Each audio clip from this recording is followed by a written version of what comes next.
I got into the business about 11 years ago.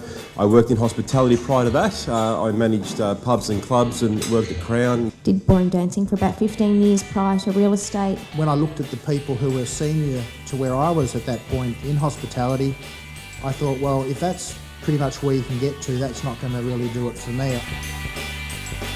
Every morning, first thing I do when I wake up, I look at the calendar, I get into the office and I have a meeting. And I've got a plan for that day, but I look at that plan every single morning again and I speak with my whole team about it. We're advertising on the local bus, so you just see our faces go around the Geelong area. We have started doing a lot of charity work as well. Fitness is a big one for me. It sharpens me up, it makes me feel better.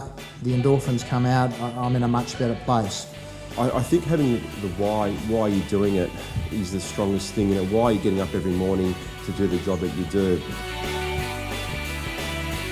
Initially, as a salesperson, before I took over the business, I'd always seek real estate agents in Melbourne and around Australia that were performing very, very well and very high calibre, and where I aspired to be in the future. I also saw that property managers weren't always given the opportunities that the cool sales agents were given. Sorry, sales guys. One of my favourite quotes, which I'll quickly read to you, is one from the great Michael Jordan. I've missed more than 9,000 shots in my career. I've lost almost 300 games. 26 times I've been trusted to take the game-winning shot and miss. I've failed over and over and over again in my life, and that's why I succeed. I've got that on top of my computer on the pinboard, and I actually look at that every day.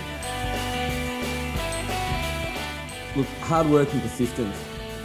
This job isn't hard. You don't have to be smart to be a real estate agent. You've just got to be a smart worker and you've got to be a hard worker. And one of the other things I learned is that you've got to get out of your comfort zone. And I think that's where you really grow.